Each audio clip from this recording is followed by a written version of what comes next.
England اور Canada ہے، Hungary ہے، مارشل آئی لینڈ ہے، مائکرونیشیا ہے، وہ اپنا وہ ان کا ٹریڈیشنل سٹینڈ ہے، وہ اسی طرح سے اسرائیل کی حمایت میں کھڑے رہتے ہیں اور اسرائیل کی پشت پناہی جاری ہے۔ وہ تمام جو موجودہ سٹینڈ ہیں، موجودہ جو بیانات ہیں، موجودہ جو عملی کارروائی ہو رہی ہے امریکہ کی، اس سے سمجھا جا سکتا ہے، اس میں کوئی کنفیوژن کی ضرورت نہیں ہے، یا اس میں کوئی ایسا راکٹ سائنس بھی نہیں ہے کہ جس کو نہیں سمجھ میں امریکہ کو اسرائیل کی پشت پناہی کرتا ہے۔ آتا رہتا ہے کہ ہم ٹو نیشن، وہ اگر اتنی ایماندارانہ کوشش ہی رہتی، اگر اس بیان کو ایماندارانہ طریقے سے پچھلے 75 سالوں میں اگر اس پر عمل کیا جاتا تو ٹو نیشن بن چکا ہوتا۔ اسرائیل اور فلسطین کی الگ الگ آزاد ریاست ہوتی، لیکن ہمیشہ اس کو ڈولڈرم میں رکھا گیا، کنفیوژن میں رکھا گیا۔ وہ چونکہ نیت صاف نہیں ہے کہ فلسطین کی آزاد ریاست بننی ہے،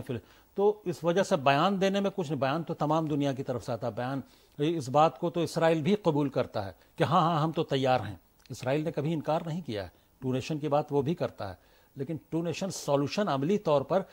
کوئی کھڑا نہیں ہے اس کے ساتھ،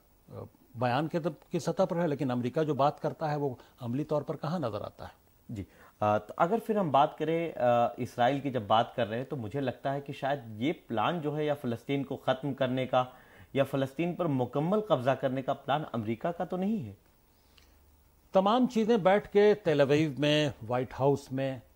طے ہو رہی ہیں، اور اسی حساب جو ابھی تازہ بیان آیا ہے، میں تو حیران ہوں کہ وائٹ ہاؤس نے یہ کہا کہ حماس اب وہاں پر یہ نہیں رہے، تو حماس رہے کون رہے، یہ تو بات وہاں کی، یا کوئی دوسرا رہے، الفتح رہے، پی ایل او رہے، تمام وہ تو غزہ کی عوام اور فلسطین کی عوام طے کرے گی کہ وہاں حکمرانی کس کی ہوگی، کون کتنا مضبوط ہوگا، کون کمزور ہوگا، یہ تو وہاں کی عوام کو فیصلہ کرنا ہے۔ یہ تمام فیصلے وائٹ ہاؤس میں بیٹھ کر یا یو این او میں بیٹھ کر کیسے ہو سکتے؟ یو این او کو یہ حق نہیں ہے یا وائٹ ہاؤس کو یہ حق نہیں حاصل ہے کہ کسی ملک کی تقسیم کرے، کسی ملک کو بنائے، یا کسی ملک کی عوام کو یہ کہے کہ تم اس کینڈیڈیٹ کو چنو، اس پارٹی کو چنو۔ یہ قطعی ان کا حق نہیں ہے، یہ وہاں کی عوام کا، ہر ملک کی عوام کا حق ہے کہ وہ اپنے حساب سے فیصلہ کرے، غلط یا صحیح،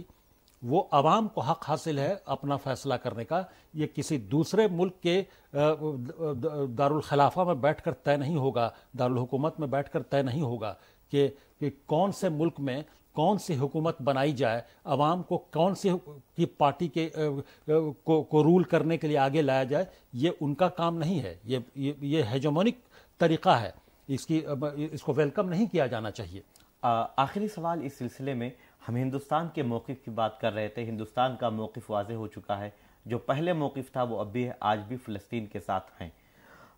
اور ہندوستان نے جب رفح کراسنگ کھولا بھی نہیں گیا تھا، اس وقت مصر میں امدادی سامان کا اپنا قافلہ بھی پہنچا دیا تھا۔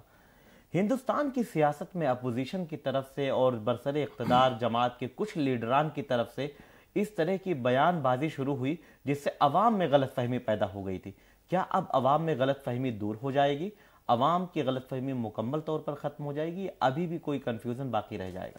یہ حکومت کی ذمہ داری ہے کہ کچھ بڑے انٹرنیشنل ایشوز ہوتے ہیں اور اس میں کوئی بڑا سٹینڈ لینا پڑتا ہے، کوئی حالات کے پیش نظر، تو عوام میں وہ کنفیوژن دور ہونا چاہیے۔ عوام کو بھی پتہ ہونا چاہیے کہ ہماری سرکار کس طرح کے ایشوز کی حمایت کر رہی ہے، کس کی مخالفت کر رہی ہے۔ عوام میں اس کو پرکولیٹ کیا جانا چاہیے، اس کو ڈاؤن دا لائن وہ نیچے تک جانا چاہیے، یہ حکومت کی ذمہ داری ہے۔ خواہ مخواہ کہ باہر فلسطین میں کیا ہوا اس پر ڈومیسٹک سیاست نہیں ہونی چاہیے، سیاست ہوتی ہے، تمام لوگ مواقع کی تلاش میں ہے کہ کس ایشوز کو بھنا رہا ہے۔ الیکشن 5 ریاستوں میں الیکشن ہے، اگلے سال 24 میں لوک سبھا کا الیکشن ہے، تو اس کے حساب سے پولیٹیکل پارٹیز ہیں وہ اس پر سیاست کر رہی ہیں، لیکن سرکار اس پر سیاست نہیں کر سکتی۔ سرکار کو تو وہی سٹینڈ لینا ہوگا، اور جو سرکار لے بھی رہی ہے، بھارت سرکار جو سٹینڈ لے رہی ہے وہ وہی سٹینڈ لے رہی ہے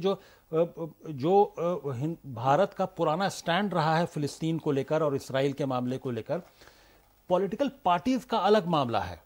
کہ وہ اپنی سیاست الگ کر رہی ہیں، ان کے لیڈران الگ الگ بیانات دے رہے ہیں، لیکن بھارت سرکار کی طرف سے کسی کا کوئی ایسا بیان نہیں آیا ہے۔ جو بھی ہے، چاہے وہ پرائم منسٹر ہو یا کوئی بھی اور بھی کوئی وزیر ہو، انہوں نے کوئی بھی ایسا بیان نہیں دیا ہے کہ جس پر سیاست ہو۔ سیاست ہونے والا بیان صرف سیاسی پارٹیوں کے لیڈران کی طرف سے آ رہا ہے۔ جی، بہت شکریہ آپ کا۔ تو ہم بات کر رہے تھے بھارت یعنی ہندوستان کی طرف سے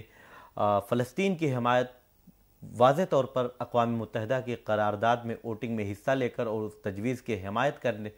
کرنے کے ساتھ ہی تمام غلط فہمیاں ختم ہو جاتی ہیں، اور ہندوستان کا یہ خوش آئند قدم ہے کہ وہ فلسطین کے ساتھ جو اس کا گزشتہ یا ماضی میں جو موقف رہا ہے آج بھی وہی موقف ہے اور اس میں کوئی تبدیلی نہیں آئی ہے۔ ایک بار پھر آپ بھارت ایکسپریس دیکھتے رہیں اور ہمیں دیجیے اجازت، ہمارے